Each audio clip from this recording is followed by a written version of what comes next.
पार्थाय प्रतिबोधितां भगवता नारायणेन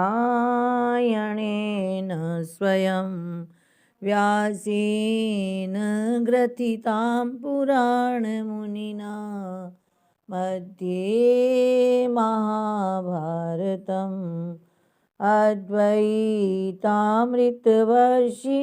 भगवती अष्टादशाध्यायिनी मम्ब त्वामनुसन्दधामि भगवद्गीते भवद्वेषिणी गीते भवद्वेषिणी। तृतीयोऽध्यायस्य षोडशः श्लोकः। 16 श्लोक 16। एवं प्रवर्तितं चक्रं नानुवर्तयति यः अगायुरिन्द्रियारामो मोघं पार्थ स जीवति। एवं प्रवर्तितं चक्रं नानुवर्तयति यः अगायुरिन्द्रियारामो मोघं पार्थ स जीवति। एवं इस प्रकार प्रवर्तन किए गए, चलाए गए चक्रम सृष्टि चक्र के अनुसार न अनुवर्तयति नहीं अनुसरण करता है यही इस श्लोक में यह जो पुरुष इस प्रकार इस लोक में सृष्टि चक्र जो चलाया गया है उसके अनुसार नहीं चलता है वह अघायु पाप आयु पुरुष, उसकी आयु मानो पाप में ही व्यतीत हो रही है। इंद्रियारामो वह इंद्रियों में रमण करने वाला पाप आयु पुरुष। हे पार्थ मोघम व्यर्थ ही स वह जीवती जीता है। हे पार्थ वह इंद्रियाराम इंद्रियों में रमण करने वाला पुरुष व्यर्थ ही जीता है। जैसे पीछे बतलाया कि हमें देवताओं को प्रसन्न करने के लिए यज्ञ करना चाहिए, उससे अन्न उत्पन्न होता है, वृष्टि होती है, फिर अन्न होता है, फिर उससे संतान की उत्पत्ति होती है। तो इस प्रकार जो कर्म है वो वेद से उत्पन्न हुआ है और वेद अविनाशी परमात्मा से उत्पन्न हुआ है। और उससे भी पहले आया कि जैसे प्रजापति ने सबको आज्ञा दी कि तुम यज्ञ द्वारा देवताओं की उन्नति करो, वे तुम्हारी उन्नति करें। इस प्रकार जो सृष्टि चक्र चलाया गया है तो जो इसके अनुसार नहीं वर्तता, भगवान कृष्ण कह रहे हैं कि वह पाप आयु इंद्रियों में रमण करने वाला पुरुष हे पार्थ व्यर्थ ही जीता है। मोघम का अर्थ है व्यर्थ, अघायु का अर्थ है पाप आयु वाला। एवं प्रवर्तितं चक्रं नानुवर्तयति यः अगायुरिन्द्रियारामो मोघं पार्थ स जीवति। इस प्रकार ईश्वर द्वारा जो वेद और यज्ञ पूर्वक जगत चक्र चलाया गया है उसका अनुष्ठान इस लोक में कर्मों का अधिकारी पुरुष यदि नहीं करता है तो वह अघायु है, अर्थात उसका संपूर्ण जीवन पापमय है और वह इंद्रियों द्वारा विषयों में सदा रमण करने के कारण इंद्रियाराम कहा जाता है। हे पार्थ ऐसा पुरुष व्यर्थ ही जीता है।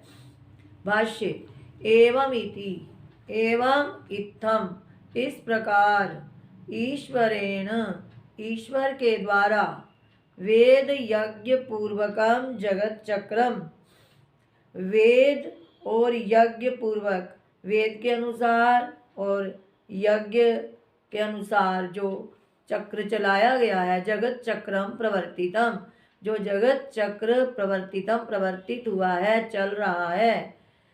नानुवर्तयति न अनुवर्तयति नहीं अनुसरण करता इही लोके इस लोक में यह जो कर्मणि अधिकृता कर्मों में अधिकृत पुरुष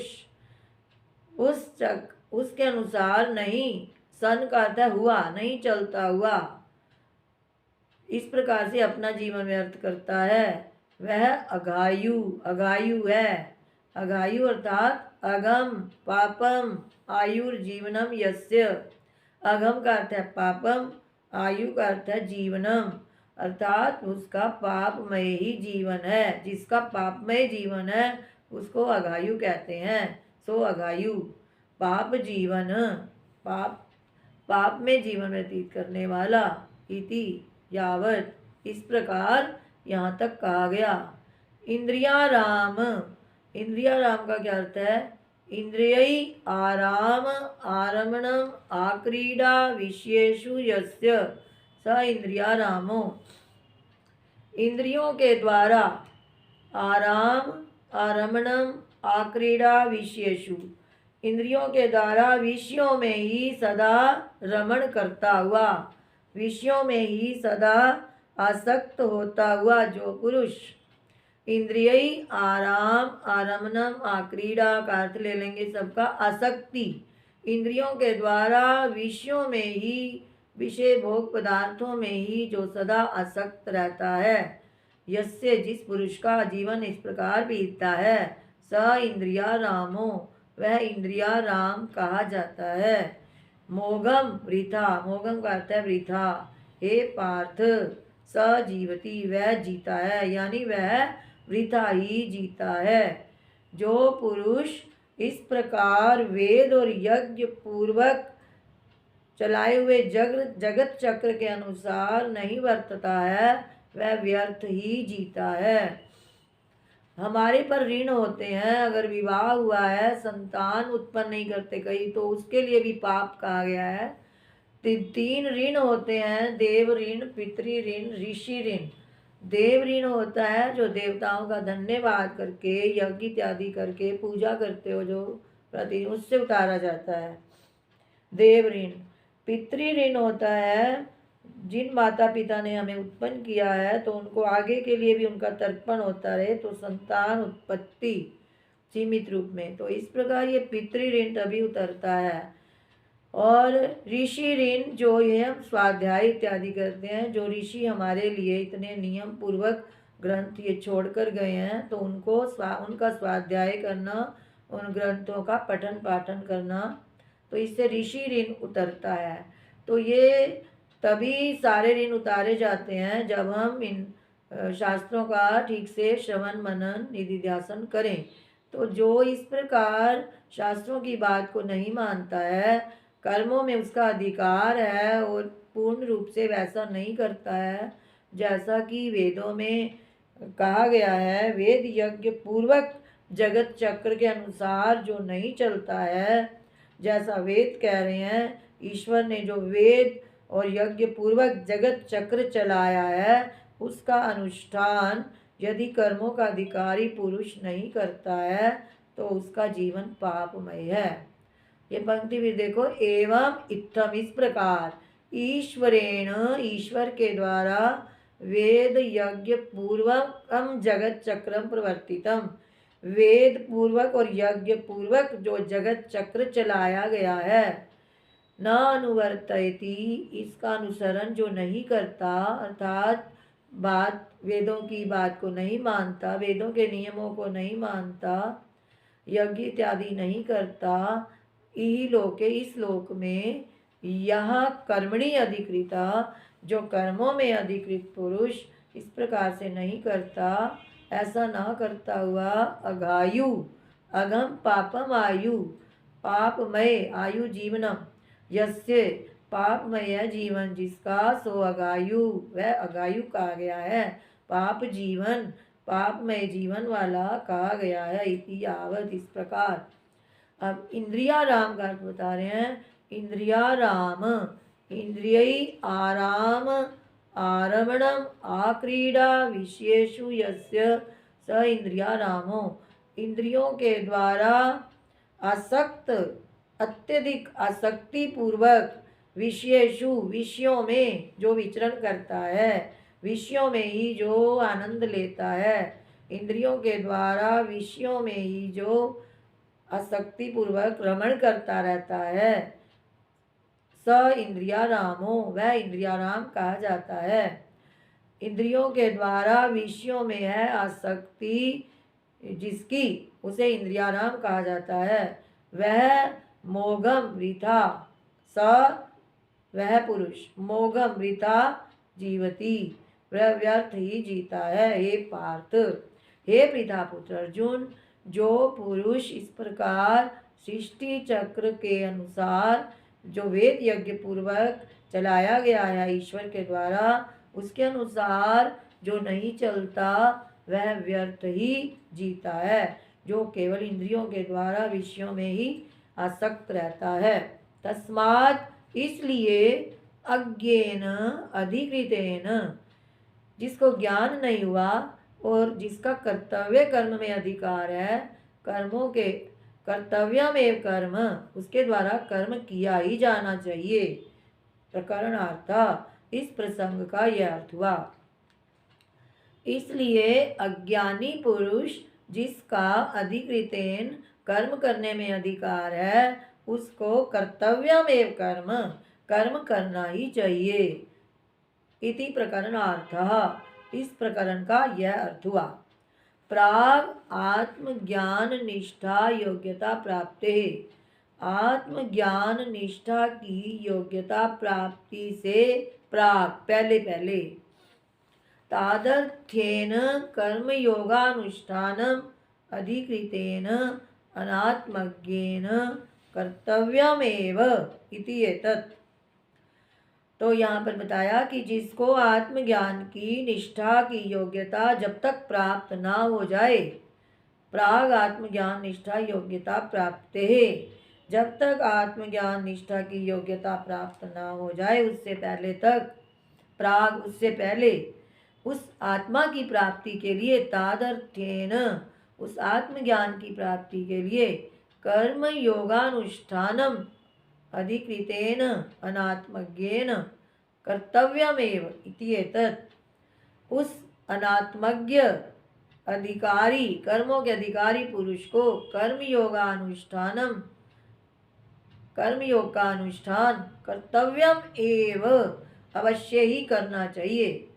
एव शब्द लगाने से कि करना ही चाहिए, यानी जिसको आत्मज्ञान नहीं हुआ है, जो अभी अनात्मज्ञ पुरुष है, ऐसे अनात्मज्ञ पुरुष को, जिसको कर्म करने में जो अधिकारी भी है, उसको अवश्यमेव कर्मयोग का अनुष्ठान अवश्यमेव करना ही चाहिए। इति एतत्, इसका यह अर्थ हुआ। प्राग मैंने पहले बता दिया आपको। प्राग यानी आत्मज्ञान निष्ठा योग्यता प्राप्ति। प्राग आत्मज्ञान निष्ठा की योग्यता की प्राप्ति जब तक नहीं हुई है, उससे पूर्व, उससे पहले, तादर्थ्येन उस आत्मज्ञान के लिए कर्मयोग अनुष्ठान अधिकारी पुरुष को, अनात्मज्ञ पुरुष को, जिसने अभी आत्मा का ज्ञान प्राप्त नहीं किया, कर्मों के अधिकारी पुरुष को कर्मयोग का अनुष्ठान अवश्यमेव करना ही चाहिए। प्राग का अर्थ है पूर्व, यानी जब तक नहीं हुआ आत्मज्ञान। तो अब फिर उसका पूरा सारांश दे रहे हैं कि कहाँ से कहाँ तक क्या प्रसंग आया। तृतीय अध्याय के 4th श्लोक से लेकर तृतीय अध्याय के 8 श्लोक तक, और फिर तृतीय अध्याय के 9वें श्लोक से 16 श्लोक तक इस बात को स्पष्ट किया गया कि कर्मानुष्ठान अवश्यमेव कर्तव्य है। उसमें अनेक कारण बतलाए गए, तो वो पूरा प्रसंग दे रहे हैं। न कर्मणा मनारंभात, तृतीय अध्याय के 4th श्लोक से अत आरभ्य, यहाँ से लेकर न कर्मणा मनारंभात इति, कि कर्मों का आरंभ किए बिना कोई भी पुरुष निष्कर्म सिद्धि को प्राप्त नहीं होता, यहाँ से लेकर शरीर यात्रा पीछते न प्रसिद्धेत कर्मणा, तेरा शरीर निर्वाह भी बिना कर्म किए सिद्ध नहीं होगा, यहाँ तक। इत्येवं इस प्रकार अंतेन, और अंत में प्रतिपाद्य, यह भी प्रतिपादन करके, कथन करके, यज्ञार्थात कर्मणोन्यत्र, कि परमेश्वर को अर्पित करके कर्म करना बंधन का कारण नहीं है, उसके अतिरिक्त कर्म जो है वो बंधन का कारण है। यज्ञार्थात कर्मणोन्यत्र, तृतीय अध्याय के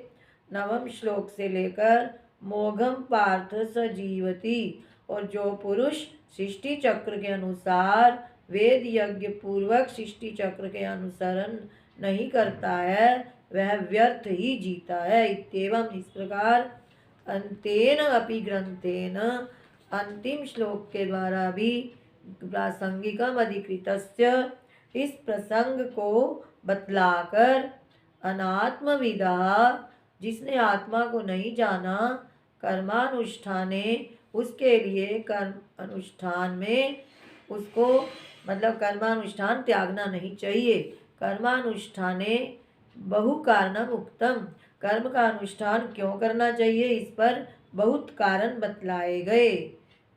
कौन कौन से? जैसे पीछे बतलाए गए हैं कि कर्मानुष्ठान से परमात्मा की कृपा होती है, देवता प्रसन्न होते हैं, वृष्टि होती है, यज्ञ करने से वृष्टि होती है, वृष्टि से अन्न होता है, अन्न से प्राणी होते हैं। इस प्रकार यानी देवता प्रसन्न होते हैं। और जो बिना देवताओं को अर्पित किए बिना बांटे स्वयं ही खा लेता है वह चोर कहा जाता है। इस प्रकार ये सभी कर्मों के अनुष्ठान में बहु कारणम उक्तम बहुत से कारण बहुत से मतलब उसकी सिद्धि में कारण भी कर्मानुष्ठान अवश्य करना ही चाहिए। कर्मानुष्ठान में अनेक कारण कहे गए। उक्तम तत् अकरणे च और उस कर्मों का अनुष्ठान न करने पर दोष संकीर्तनम कृतम दोष का भी कथन बतलाया गया। दोष भी कर्मानुष्ठान नहीं करोगे तो किस प्रकार से दोष होता है। दोष संकीर्तनम कृतम दोष का कथन किया गया अर्थात जो कर्मों का अनुष्ठान नहीं करता है उसका जीवन ही व्यर्थ है, वह पाप आयु है। पीछे भी बताया गया वह चोर है, वह व्यर्थ ही जीता है। इसलिए परमात्मा ने जो सृष्टि चक्र चलाया है उसको वेद और यज्ञ पूर्वक उसके लिए कर्मानुष्ठान अवश्यमेव करते रहना चाहिए। भाष्य एवं इति एवं इत्थम ईश्वरेण वेद यज्ञ पूर्वकम जगत चक्रम प्रवर्तितम नानुवर्तयति इहि लोके यह कर्मणि अधिकृता सन अघायुः अघम पापम आयुर्जीवनम यस्य सो अघायुः पाप जीवन इति यावत् इंद्रियाराम इंद्रियै आराम आरमणम आक्रीडा विषयेषु यस्य स इंद्रियारामो मोघम वृथा हे पार्थ स जीवति तस्मात् अज्ञेन अधिकृतेन कर्तव्यमेव कर्म इति प्रकरणार्थः। प्राग आत्मज्ञान निष्ठा योग्यता प्राप्तेः तादर्थेन कर्मयोगानुष्ठानम् अधिकृतेन अनात्मज्ञेन कर्तव्यमेव इत्येतत्। न कर्मणाम् अनारम्भात् इति अत आरभ्य शरीरयात्रापि च ते न प्रसिद्ध्येद कर्मणः इत्येवम् अन्तेन प्रतिपाद्य यज्ञार्थात् कर्मणोऽन्यत्र इत्यादिना मोघं पार्थ सजीवति इत्येवम् अन्तेन अपि ग्रन्थेन प्रासंगिकम् अधिकृतस्य अनात्मविदः कर्मानुष्ठाने बहुकारणम् उक्तम् तत् अकरणे च दोष संकीर्तनम कृतम दोषों का कथन किया गया। अगर हम कर्मों का अनुष्ठान नहीं करेंगे कर्मानुष्ठान करेंगे तो ईश्वर अनुग्रह होता है, देवता प्रसन्न होते हैं।